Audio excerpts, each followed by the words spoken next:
started when she won the Miss Black University of Texas beauty pageant. That's the good news. The bad news is her crowning glory triggered something unexpected. Hurtful Twitter comments taking aim at her skin tone for not being black enough. It's reignited a long simmering hot button issue.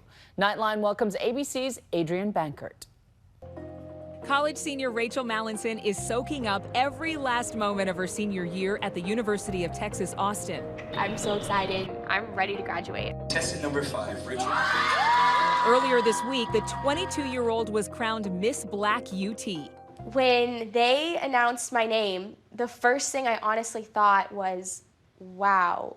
But her celebration has been sidelined by controversy. One moment, I'm on cloud 9. People agreed that I was worthy enough to win the title, and then the next minute, I'm not black enough and I don't deserve this. Just hours after receiving the crown, a vocal group of people took to Twitter saying Rachel, who is biracial, should not have won because she isn't black enough. One tweet says, she's clearly the lightest, damn near white-looking black woman, and she won over others. Quit playing dumb, guys. It looks sketchy. One user writing, of course they choose the most light-skinned, least-looking black person there.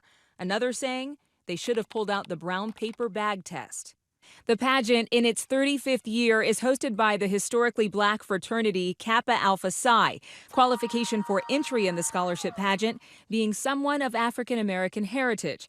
The fraternity stands by Rachel, saying she is completely deserving of the crown. I was raised by a mother who's white, who loves me so much, who has helped me become the confident woman I am. I was raised by a black dad who loves me so much, who has helped raise me. I mean, how could I not identify with both sides of them? For people to say that she's not black enough is frankly ridiculous. Her father is African American. She is a biracial woman. So although you don't look at her and you don't first think that, is she black? You don't know what ethnicity she is. But if her father's black, she's black. I think that the issue with Rachel's win has been politicized, and Rachel represents an issue of colorism. It's not necessarily her personally, even though she's being personally attacked.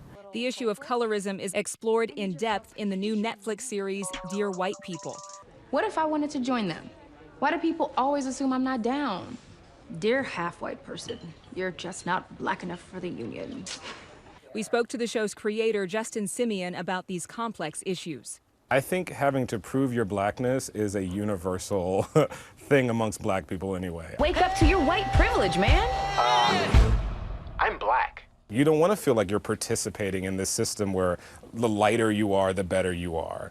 Some people do want to participate in that system and want to take advantage of it. But it really does create this kind of identity crisis of the soul. And it's a tricky thing to navigate. Biracial student Sam and her darker complexioned friend Coco are shown confronting their differing experiences as black women. Imagine the reaction if your divisive revolutionary drivel were coming from the mouth of a real sister. A real sister? You get away with murder because you look more like them than I do. That's your light-skin privilege. As a biracial woman, she sort of feels as if she's kind of caught between two worlds and feels as if she kind of has to double down on aspects of her blackness to sort of feel as if she belongs around, black people, frankly. And these are the kind of things that she sort of keeps in private, but they sort of come up in kind of dramatic ways in the series. Y'all sound ridiculous, all right? I do not have a preference for light-skinned people, as A recent episode of ABC's Blackish also explores the complexity of skin tone. Ooh, I wouldn't know they were black. Gluten-free. Yeah. Ooh, that's milky right there. Dre's co-workers accusing him of preferential casting. He's got that beige ray. I do not. What is that? It means he has a clear preference of light skin over dark skin. I've always seen it. And it's always hurt. Growing up multi-ethnic, Rachel says her identity began being questioned from an early age. I remember at 9 years old, people were like, are you Hispanic? Are you Hispanic? And they asked me that so much that I thought I was lying when I said, no, I'm black and white. That's how I identify. But today I realized that it's not this awful thing. I actually am blessed to be able to be an example that those stereotypes are not true. Black women, biracial women come in all different shades, different hair textures. We all identify, but we all look different. And I'm so thankful that I'm able to be a walking example. She says at times it was hard to know where she fit in.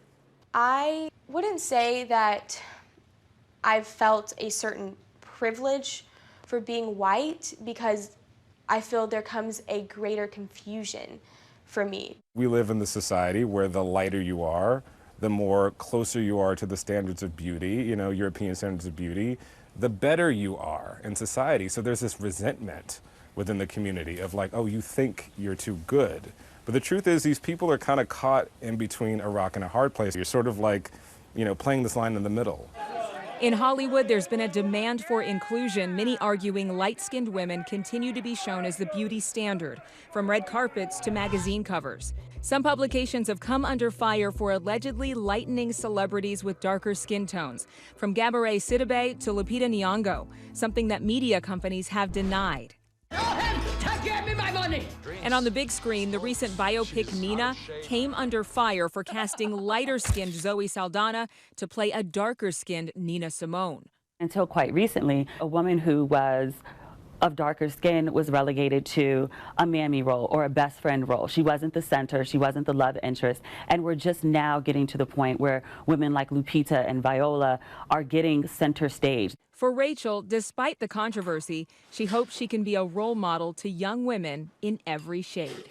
A lot of people who know me and those who don't even know me started having my back and really, truly supporting me and telling me that I deserve that title. It's turned into a beautiful thing that's reminded me that I have the ability to impact people in a positive way. For Nightline, I'm Adrienne Bankert in New York.